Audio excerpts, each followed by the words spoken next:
Hey everybody, welcome back to RPG Imaginings. We have not had an unboxing in a while, and so I thought that I would go ahead and do that with this box. This is obviously a box from Amazon.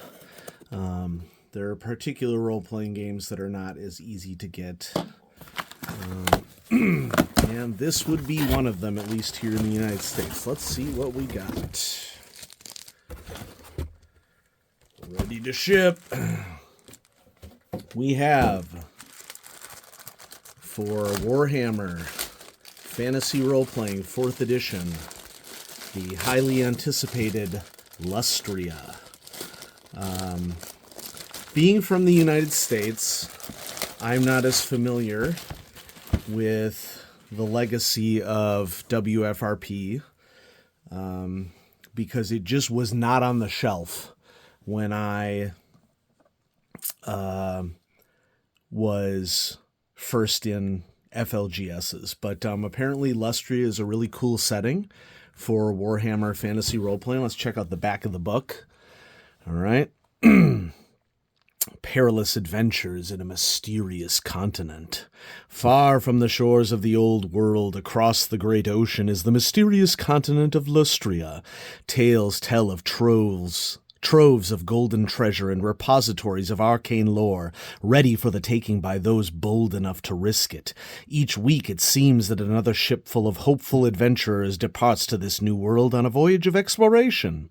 Those who make landfall on the shores of Lustria find themselves in an environment that is wholly inimical to warm-blooded life. The jungles seethe with venomous snakes, carnivorous lizards, poisonous flora, and deadly disease. The few precarious settlements that cling to the coast arouse the ire of Lustria's oldest inhabitants, the Lizardmen, who sally forth from their temple cities to destroy all who encroach on their territory.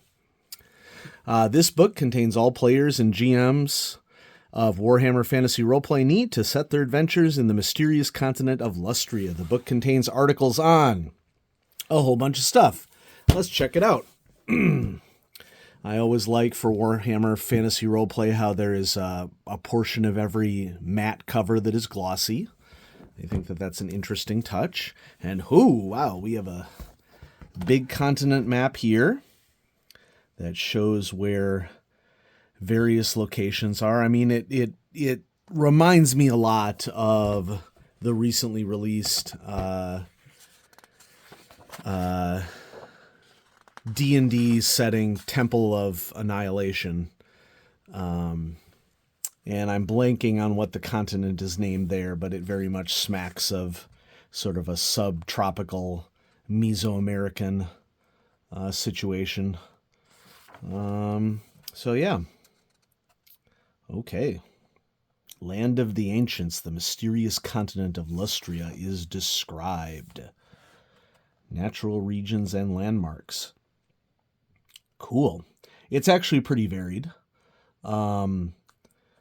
Smacks of South America and Central America. Yeah. Turtle Isles could double for Galapagos. All right, and so here we have some information about Lustria itself, and then it delves right into history. This is a pretty prescient image for me because I don't know what it was. This morning I'm like, I haven't played a Monster Hunter game in a really long time, and so I went ahead and I ordered Monster Hunter Rise for Switch, and this is a very Monster Hunter-like image. Sources of knowledge, elven lore, old weirds incunabulum. When was Lustria first discovered and by whom? These are questions that excite scholars, and as in most matters that excite scholars, any answer provided is likely to be pulled apart by impatient nitpickers or disputed outright by contrarian cranks. I love these little sidebars, and this is actually a pretty large sidebar, that are sort of in universe letters or descriptions. There's a very big emphasis in WFRP on like lore masters telling tales from their perspective. So we have a Lustrian timeline here. Places of power, the ziggurat of dawn stands close to Skeggy, whose people have learned to give it a wide berth. So, as expected, there are going to be some strange locations for us to investigate. Yikes. It'll be interesting to see if this delves more into the horror side of WFRP. Because Warhammer Fantasy Role-Playing, I think it's really interesting because it's a parody of a lot of ridiculousness that happens in the real world. I think it's really funny when gamers act like WFRP is sincere in its showcasing of political situations, moral situations. It's dripping with satire, folks. Okay. And the Empire in WFRP is wholly fascist. Okay. So information on what happened when the Skaven arrived on the continent. The Skaven being some of the nastiest baddies that have access to poison in Warhammer Fantasy Role-Playing. The Rod of Corruption. Wow, that is some amazing art right there.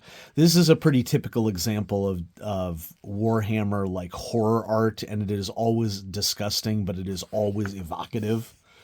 The Vampire Coast, a colony of shambling corpses and drowned ghosts in thrall to a depraved lord. Yikes. I like WFRP because it is grittier than many fantasy settings. I draw a lot of information from WFRP supplements in terms of like the sorts of situations that I might be interested in exploring. I like that WFRP is essentially a D100 system. The Temple City of Tlaxcalan. That's some really cool cartography right there. Yeah, this is a cool book. I am not disappointed. There's some really interesting situations to read here. Servants of the Old Ones, the Lizardmen, their masters, and their culture and character. I'm particularly interested in this section. Wow, look at this. And I love these, like you come across an old manuscript and it tells you something about the species in question. I'm really interested in this Lizardman section because WFRP is treating, and it always has, I think, treated a lot of its quote-unquote monsters as having way more developed politics and cultures than is typical in D&D. D&D, to a large extent, has been a lot more sanitized, but also just, for lack of a better term, more basic in terms of the presentation. I mean, this is going to be, a whole chapter's worth on what's going on with particular species and derivatives of them and their psychology and physiology. And this is just not something this is a cool piece of art right here. Wow. I like how the axe is sort of coming out of the page at you. This is not something that exists in D&D. D&D has always had a tendency to de-emphasize portrayals of monsters. So yeah, lots of cool stuff in here. Info on large monsters, including cold ones. That's how we get dinosaurs in here. Stegodon. Nice. Oh yeah, we love us a tropical climate with dinosaurs. Orcs making an appearance. Info on jungles and how to navigate jungles. The Oracle career path. Survivalist. Trailblazer. Now that's a hat. If you're going to do a hat, do a hat. That's what I say. Okay. New endeavors. Adventures. I mean, I would like this section of it to be a lot larger. WFRP has a tendency to do setting books like this that are really just have like a couple of scenario seeds. I think that they kind of expect the material to speak for itself, which I don't know if that's really fair. That's a mild criticism for me. I don't have to have adventures.